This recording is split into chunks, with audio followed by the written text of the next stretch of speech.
आइए आज रूबरू कराता हूँ ऐसी शख्सियत से जिन्होंने न सिर्फ कानून की, अदालत की, मानवता की खिदमत की है, बल्कि वो पूरे हिंदुस्तान में, पूरे वर्ल्ड में घूम घूम कर एक साफ संदेश दे रहे हैं कि यदि कायनात को बचाना है तो इंसानियत को जगाना होगा, इंसानियत अपनानी होगी, मानवता का संदेश लेकर चले हैं। मेरी मुराद है ऑनरेबल सुप्रीम कोर्ट के एक्स जज डॉक्टर वर्धन सर से। डॉक्टर आनंद वर्धन वो शख्सियत है जिन्होंने अपने फैसले से पूरी दुनिया में नाम रोशन किया, हिंदुस्तान में नाम रोशन किया है, जुडिशरी को रोशन किया है, लेकिन उन्होंने उसको भी आज़ादी अपने को महसूस करते हुए कि मुझे अब आज़ादी चाहिए, मुझे कौम की खिदमत करनी है, मुझे समाज की सच्ची सेवा करनी है, छोड़ दिया और सीधे समाज से जुड़ गए हैं। उच्च पद से, समाज से सीधे जुड़ने वाले शायद बिरले ही होते हैं। आइए सीधा रुख कराऊंगा मैं डॉक्टर आनंद वर्धन सर। स्वागत है आपका। Thank you very much. बहुत अहम पद होता है सर, हर किसी का सपना होता है जुडिशरी में कि वो ऑनरेबल सुप्रीम कोर्ट तक पहुँचे, और आपको पहुँचाया भी गया वहाँ तक। लेकिन क्या फिर मन में जज्बा आया, आपने वापसी की है अपने समाज में? देखिए दोस्त, आपने जो ये क्वेश्चन पूछा है, जहाँ तक पद की बात है, पद जो मिला वो उस मालिक की रहमत से, माँ बाप के आशीर्वाद से, इसमें मेरा कोई अपना कोई मेहनत नहीं है, मुझे ऐसा लगता है। और दूसरी बात, पद की जहाँ तक बात है,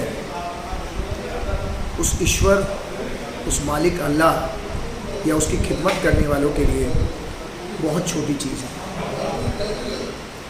कि जो तीनों जहाँ के स्वामी से मिल लेता है, जान लेता है, जिसके जानने से सब कुछ जाना जाता है,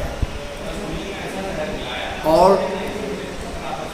जिसके पास आके जो सुकून मिलता है, शांति मिलती है, आनंद मिलता है, उसको पाने के बाद सारी तीनों जहाँ की दौलत और पद सब मिलते हैं। सर, ये संत वाणी जो आपको कैसे प्रेरित हुए, आप किस तरह से आपका जीवन बदल गया? क्या ऐसा कोई इंसिडेंट हुआ था कि आपने जुडिशरी के बाद एक आपके अंदर जब आपसे बात करते हैं, आप बोलते हैं कहीं, तो वही बिल्कुल संतवाद नज़र आता है आपके अल्फाज? मेरे भाई देखिए, मिट्टी तो पहले से शायद उपजाऊ होगी, बीज डलता है उस मालिक की रजा से, वालिद माता पिता के द्वारा, गुरु के द्वारा। वो काबिलियत आप में भी है, ऐसा नहीं है मेरे अंदर ही है, वो सब में है। क्योंकि जो ताकत मुझे बुला रही है, वो ताकत आपको सुना भी रही है, वो एक ही है। और उसका ना कोई रूप है, ना कोई रंग है, ना कोई आकार है, ना उसका कोई मज़हब है, ना कोई जाति है, ना पंथ है,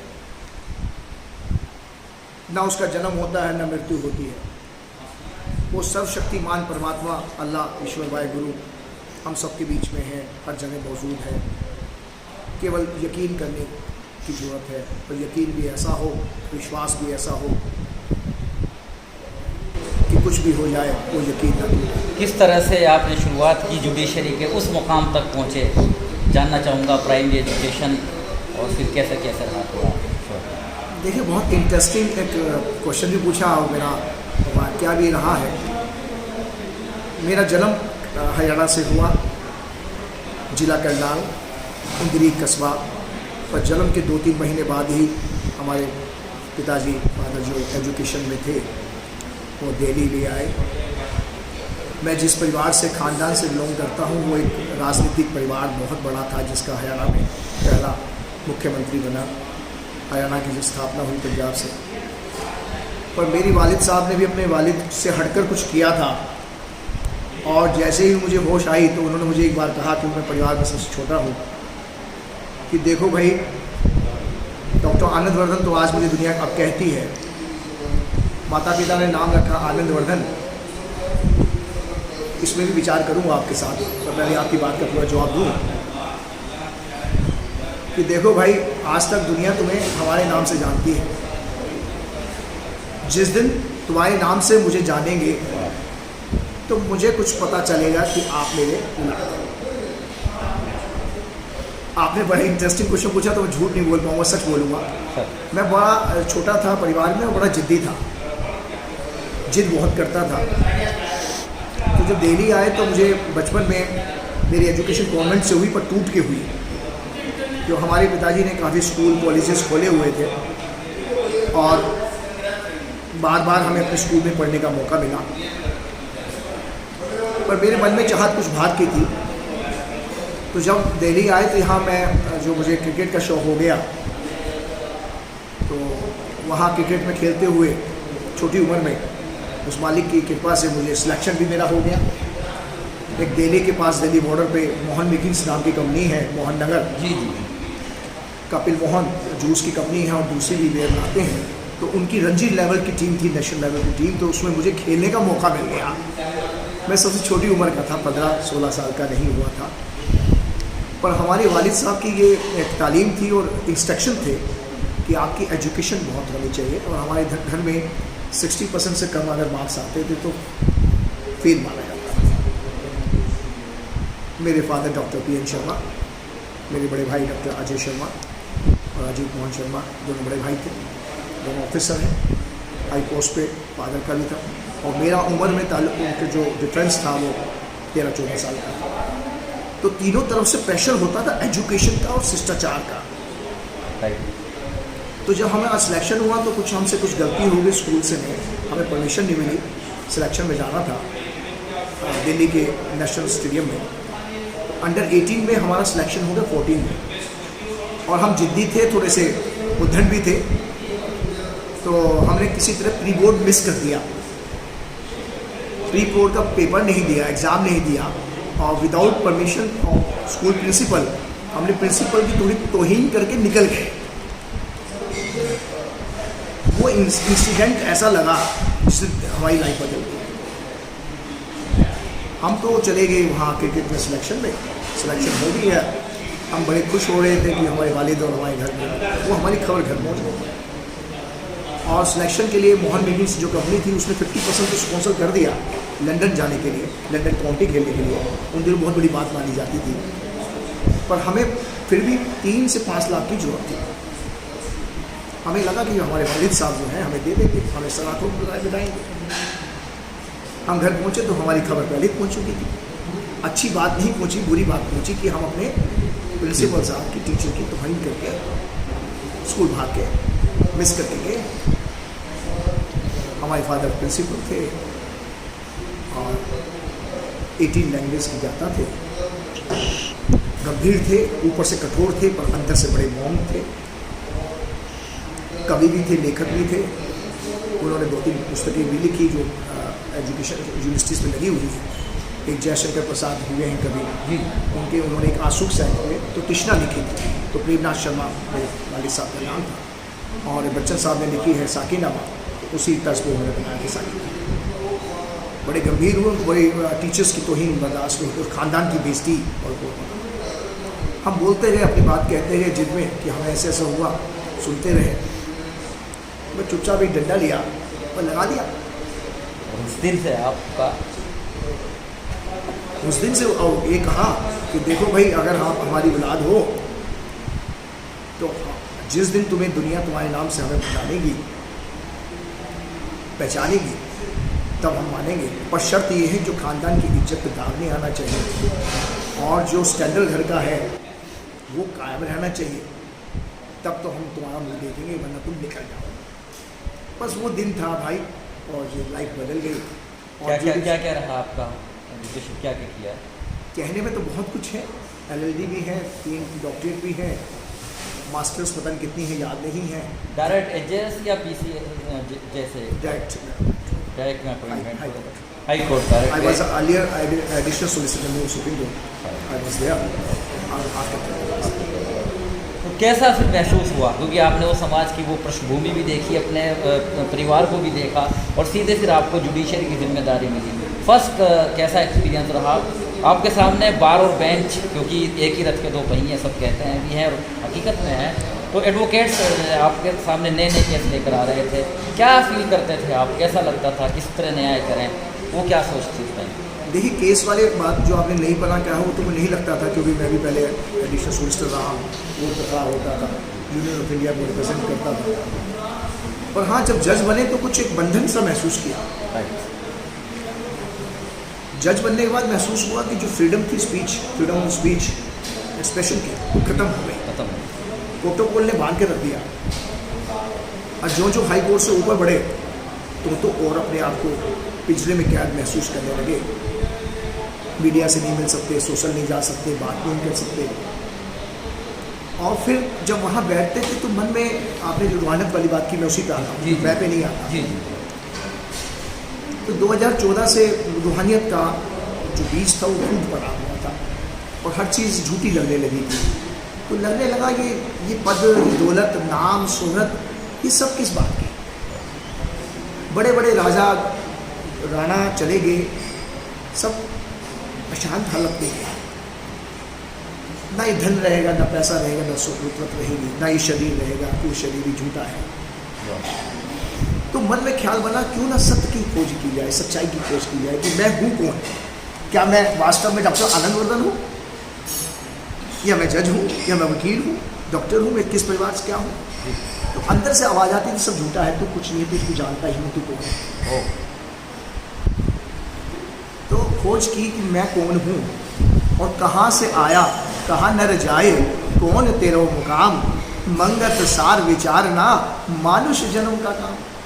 इसी तरह से आत्मा का परमात्मा में विलय करने वाली बात आपके अंदर जागी, कोई गुरु भी या कोई किसी से प्रेरित हुआ तो उस वक्त, या सिर्फ ही अंतरात्मा ही किया?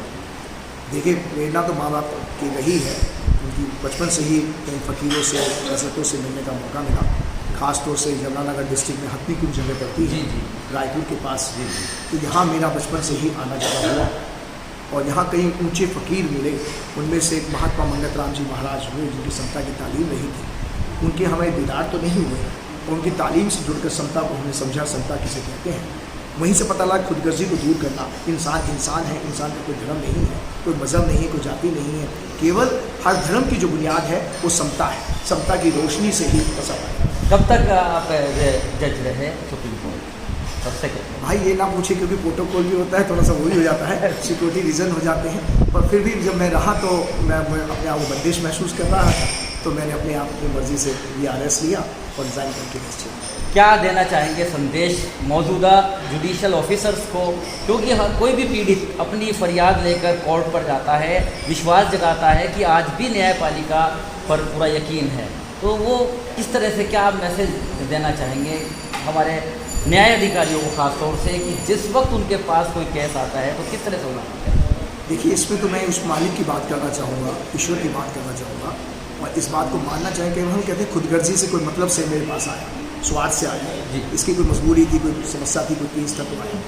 पर उस समय मुझे ये सोचता, मैं इंसान के रूप में बोल रहा हूँ, एक ह्यूमन बीइंग के, तब मुझे ये मानना चाहिए, यकीन करना चाहिए कि उस इंसान की जो मुझसे उम्मीद हुई है तो किसी कारण से हुई, उस अल्लाह की मर्ज़ी से हुई है।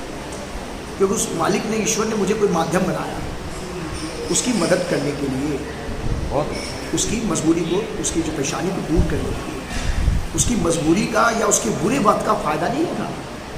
तो जो पद में बैठे हुए हैं, ख़ास तौर से जो न्यायाधीश की बात की आपने, न्याय जैसे न्याय करने वाला न्यायाधीश न्याय का सबसे बड़ा, और वकीलों से मेरी गुजारिश है कि इस न्याय के मंदिर को पवित्र रखें, पाक साफ रखें और केवल क्लाइंट के से का व्यवहार ना करें। उसको ये सोचे कि अगर मैं उसकी जगह खड़ा हूँ, मुझे भी मेरा बुरा वक्त आए या मुझे क्या फील होगा। क्योंकि ये हिंदी नहीं बोलनी आ रही, फिर जो समझ आ रहा है जी कि जख्मी ही जख्मी के दर्द को जानता है, जख्मी ही जख्मी के दर्द को जानता है। तो इस बात से करें और न्यायाधीश भी इस पर विशेष ध्यान रखें कि हमारे देश में जो पेंडेंसी केस चल रही है उसका कारण कुछ भी रहा हो, राजनीति हो, प्रशासन हो या बार बेंच की जो बात हो, तो जितना जल्दी न्याय मिले, खासतौर से जो जेलों में बंद हैं, जिनका कोई कसूर साबित नहीं हुआ, अंडर ट्रायल है, उनके ऊपर ज़्यादा विशेष ध्यान देना चाहिए और उनका फैसला जितना जल्दी से करें, ईश्वर को साक्षी मानते हुए न्याय करें तो बेहतर होगा। उससे न्यायपालिका भी मजबूत होगी और समाज में भी एक अच्छा संदेश जाएगा न्याय का संदेश। वर्तमान पीढ़ी को क्या संदेश जाएगा कि किस तरह से उनको एजुकेशन हासिल करनी है, कहाँ जाएगी, क्या गाइड करेंगे? बहुत अच्छा प्रश्न किया आपने, क्योंकि हमारी भावी पीढ़ी ही देश का भविष्य है और देश का भविष्य के हाथ में है। क्योंकि जो आज हम देख रहे हैं वो आने वाला कल है। तो आज हमारे अपने आने वाले कल के लिए बच्चों को शिक्षा पर ज़्यादा जोर देना है। बच्चे मज़हब और जाति के नाम से हटकर एक अपने जो उनकी काबिलियत है उसके अनुसार चलें। और मैं भी आपके चैनल के माध्यम से संदेश को देना चाहता हूँ, एक सेवा का मौका आप मुझे भी दें, मैं सेवा करना चाहता हूँ। अगर आपके संपर्क में कोई बच्चे हों ऐसे, तो जो मेरी जो क्षमता है, जो मेरा एक अनुभव है, एक्सपीरियंस है, उसके हिसाब से हम लोग बच्चों को जजेस जुडिशरी के एग्ज़ाम के लिए आफ्टर 12th LLB होता है 3 years और 5 years वाला, तो उस बच्चों की हम कोचिंग देंगे। और बच्चे में जो काबिलियत होगी, अगर उसका इंटरेस्ट लॉ में है तो जज आए, एडवोकेट बने, गवर्नमेंट काउंसिल बने। इसके अलावा IAS PCS के लिए कोचिंग होगी, और इस कोचिंग में मेरा तो ही सहयोग होगा ही कानूनमन का, साथ में और जो दूसरे रिटायर्ड हाई कोर्ट के जजेस हैं और IGs हैं, DMs हैं, उनकी भी हम सेवा लेंगे। ऐसी कोई संस्थाएं भी कायम हुई हैं सर, इंस्टीट्यूट बनाए हैं अभी तक, या अभी ये प्रयास चल रहा है? जी, ये प्रयास भी है और बन भी चुकी है, पर कोरोना के काल में थोड़ा दिक्कत आई थी। हमने समता एकेडमी आर्टिकल 14 के नाम से, अनुच्छेद 14, क्योंकि समता का अधिकार बहुत सुंदर होना, हमारा संविधान जो हमें कहता है, समानता कहता है, समता का अधिकार कहता है, उसके हिसाब से ही डॉक्टर आनंद वर्धन ने इसकी फाउंडेशन की है। और आप लोगों का सहयोग चाहते हैं, हम अगर ज़रूरत पड़ेगी तो छोटे छोटे कस्बों में, शहरों में जाएंगे। तो मेरा मानना है बड़े शहरों में तो सुविधा उपलब्ध है, पर छोटे कस्बों में, गाँवों में इसका अभाव है। वहाँ से टैलेंट को लेकर अगर ज़रूरत पड़ेगी तो हम बच्चों को स्कॉलरशिप भी प्रोवाइड करेंगे, और अपने खर्चे पर अकेडमी के द्वारा या समाज के दूसरे लोगों के सहयोग से हम उस बच्चों को आगे प्रोत्साहित करेंगे। बहुत बहुत शुक्रिया। अभी आपने सुना, भी आपने देखा, डॉक्टर आनंद वर्धन साहब जो कि आर्टिकल 14 को लेकर भी बात कर रहे हैं और कह रहे हैं कि सभी को समान अधिकार मिले, समता का अधिकार मिले। वो घूम रहे हैं समाज के अंदर, तलाश कर रहे हैं उन हीरो को जो आज भविष्य के अंदर इस देश को संभालेंगे। फ्यूचर है, क्योंकि युवा पीढ़ी आने वाले वक्त का मुस्तकबिल है, हमारे देश की असली शक्ति है। IAS बनाना है, PCS बनाना है, HS बनाना है, ये उनका एक प्रयास है, कोशिशें शुरू कर दी हैं। आज सबसे बड़ी बात, वो जिस प्रोग्राम में आए थे वहाँ पर भी उन्होंने सबसे बड़ी बात कही है कि किसी चीज़ से पहले आप इंसान बनिए, इंसान बनोगे तो सभी समस्याओं का समाधान हो जाएगा। बहरहाल रूबरू करा रहा था, आगे बने रहिएगा मेरे साथ। आरिफ शीश महली, चीफ एडिटर बार और bench, news in today, Lucknow, Muzaffarnagar.